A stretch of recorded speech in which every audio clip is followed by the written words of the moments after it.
Welcome back, sports gamers. And it's hard to believe we're already halfway through the first season of the Big Three Online Dynasty.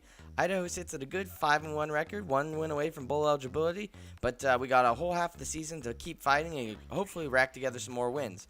But it's a bye week, so I figured I'd get you guys kind of caught up on Idaho's recruiting. And also in this video, I'm going to be kind of talking about this series and the channel as a whole, while also it is the Big Three Dynasty, so I'm going to be also diving into the other 11 users, 4 of which are in the ACC, the Big 10, and the Big 12. That's why it's the Big Three Dynasty. We have 3 big conferences worth of people. We'll be looking at the conference standings and kind of how everybody else is doing, along with the Heisman. But let's start it off with our recruiting class. I'm getting very excited. 185-pound athlete Brandon Gatson. Not entirely sure what I'm going to do with him yet, but I know he's going to be huge and probably play as a freshman.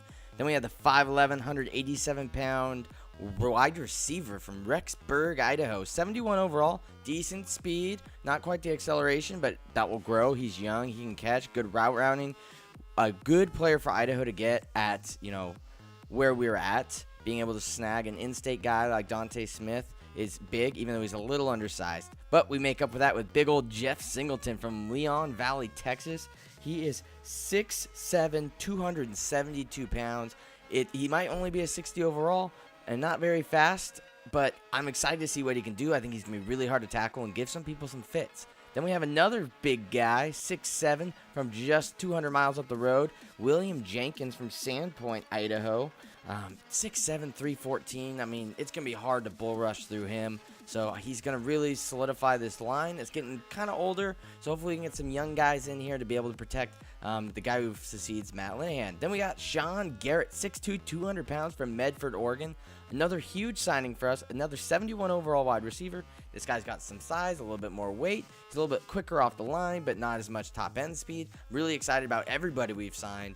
As you can tell, if you watch us play like Oklahoma, the biggest notice of difference was size. So I've been kind of going for bigger guys to kind of even the playing field a bit. So let's take a look, rolling down through every recruiting class, see where everybody else ranks in the nation. Fresno State, impressive class right there, making the top 10 out of the Mountain West Conference. But our first person is North Carolina from the Dynasty. He's got 1 5-star, 2 4-stars, and a 2-star. Got a lot of offensive pieces there. I'm guessing that athlete, A. Henry, is going to be a wide receiver, but that's going to be up to North Carolina's coach to see what he wants to do with him. But undersized wide receiver, nothing too big there, but great team. He'll find a way to do it. Then we got the commissioner, Baylor, who's got the most recruits signed, but nothing that necessarily stands out. He's got a tall corner, 6 feet. He's got a quarterback at 6'5", and a lot of defensive pieces there. It looks like he's trying to solidify that front with the linebacker and the 2 DNs.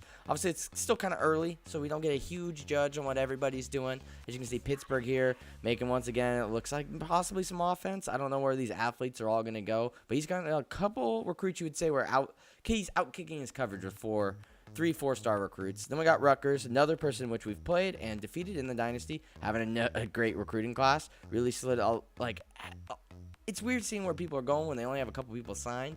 It's been pretty balanced so far on everybody's. Virginia getting a big safety signing, 6'1", 195 pounds. As a strong safety, not that impressive, I feel like 195 pounds. Good luck tackling my 6'7", 272-pound tight end next year, Virginia. But we'll all see. I don't know all their stats. I don't have them all scouted. So some of these guys could be real gems and busts. There we are at 46. So we're not totally doing that bad in the Dynasty. Northwestern here, great coach, has a lot of success. Kind of dealing with some of the recruiting issues that I am, not being a very good team, but obviously Northwestern better than Idaho. Doing really well with his recruits. Arkansas, ironically, one of the better. You'll notice that all the good teams in the Dynasty, for some reason, have been focusing more on the field than recruiting and hoping that recruiting comes in afterwards. You can see Arkansas only got 4 recruits as well, but they're 8-0, and then we're 5-1, and we're kind of down there. Then you've got Duke, who's 6-1, top 10 team in the country, only has 5 recruits. A lot of defense, about balanced again. Like I said, no one really jumps off the sheet. Really balanced there. I feel like that's going to be a pretty good class, and probably see a lot of playing time around their sophomore, junior year. Then you got to go way down to find anybody else in the Dynasty, and I'm talking way down, where we're getting you're lucky to have signed a guy, but it's Texas Tech. My good friend Chris is the dog, and he's got a 6'1", 208-pound athlete that's a 4-star. So that could work out probably if running back, wide receiver, maybe linebacker, corner would be really cool. And then the best person in the Dynasty right now, well, I forgot about Purdue. Purdue's got one corner, 6'2", 195 pounds, so good length there by Purdue. But down at the very bottom is probably the best team in the Dynasty currently. And number 4, undefeated Michigan State Spartans, not a single signing. One of 3 teams joining Utah State and Air Force, the 2 Mountain West schools, to have not signed a single player yet. But I'm sure if they win a national championship, that will change things. But speaking of national championships, let's take a look at the standings in all of the conferences. Now, obviously, you guys are the most familiar with the Big 12, so I'm going to kind of just breeze through this one.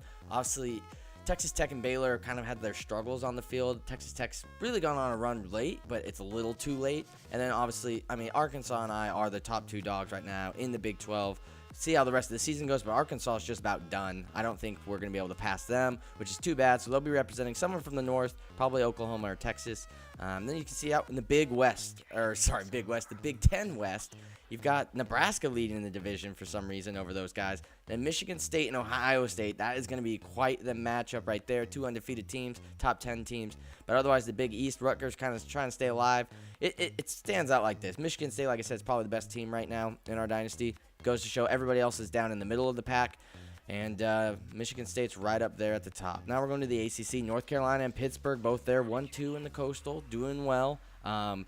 North Carolina, also a team that has a good national championship shot. Duke doing well. Virginia doing well. But this one, the ACC, as you're about to see, is probably the most balanced. As you can see, all of our guys are in the top half pretty much of the division, other than Pittsburgh, and they're not too far removed from being in the top half. So the ACC probably all around has had the best players in it, or at least on paper. Now you can see, like I said, ACC's got 3 of the Heisman finalists, and LJ Scott and Elijah Hood have been just ridiculous. And yes, that's not a misprint. LJ Scott rushed for 9 touchdowns last week. We do have kind of like a sim-style league going, and that was against a user, so it's not like he's just running up the score. It's just he scored 9 touchdowns legitimately with this guy, and it's nuts. So for as proud as I am as Isaiah Saunders and how good of a season Isaiah Saunders has been having, you can see it is the year of the running backs, and all these guys are young. Isaiah Saunders is a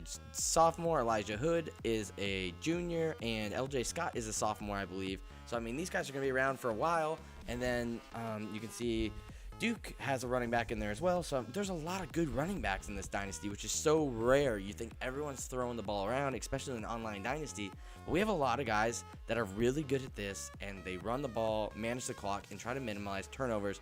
And it's nothing more evident than in those Heisman stats. Now, to close out the video, I'm just going to kind of talk while I go over, while I'm showing you guys my statistics going on forward. I don't show anybody else's, but I just want to talk about the channel as a whole and kind of this series. So the series has been a lot of fun. I really do enjoy bringing it to you guys, but I want to know from you guys what you guys want from it.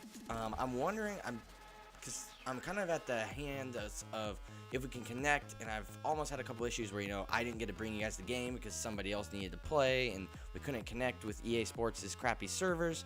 So I've really thought about maybe doing this as like a live stream series where I live stream the games and then kind of do bi-week stuff like this where it's pre-recorded, and then maybe start an offline dynasty that I have more control over the scheduling just to keep it more, consistent for you guys. But I want to know what you guys want to hear. If you're in love with this, it's not going to go anywhere.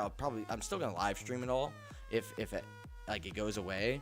But I want to know if you guys like the prefabricated, recorded, then, edited videos, or if you kind of would like to see something a little bit more consistent that I'm doing offline, and then maybe live stream this or keep it. I just think I'm probably going to switch to some kind of offline dynasty for you guys. But if you like this, I'll keep doing them. It's just like I said, it's harder to be consistent on an online dynasty because with a 12-man one, there's 11 other people I have to work my schedule around and hopefully be able to connect to and everything like that to be able to bring you guys the content. So that's the first thing I want to bring up.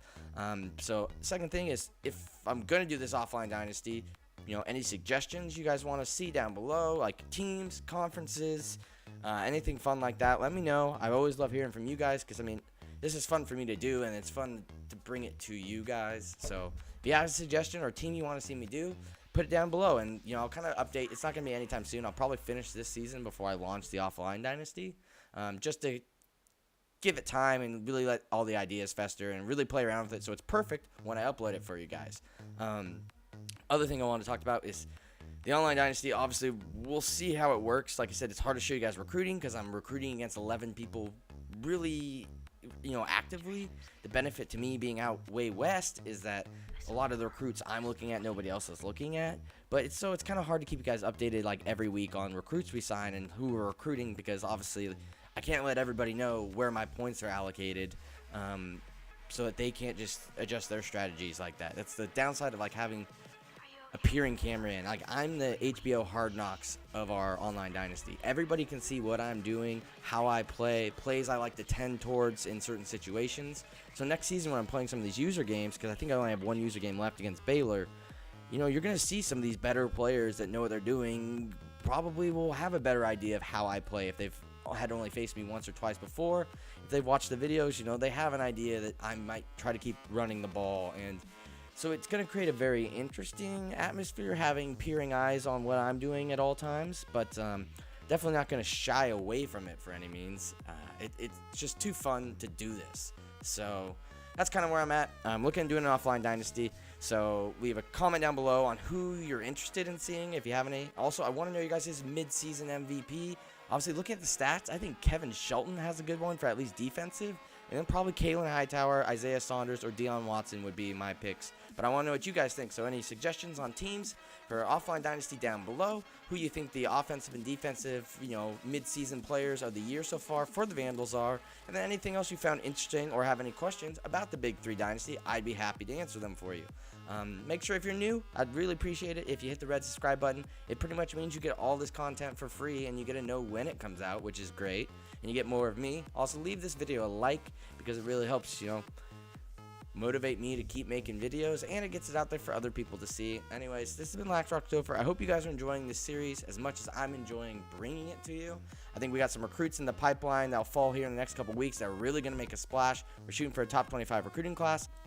Shout out to Auto Music and Remix Rewind. They're the ones who provided all the music for this, so I'll have a link to their stuff in the description, because check them out. It's all royalty-free, copyright stuff, and it's really good. Let me know if you like that. Anyways, that's all I have for you guys. So until week 9 against Kansas, keep gaming.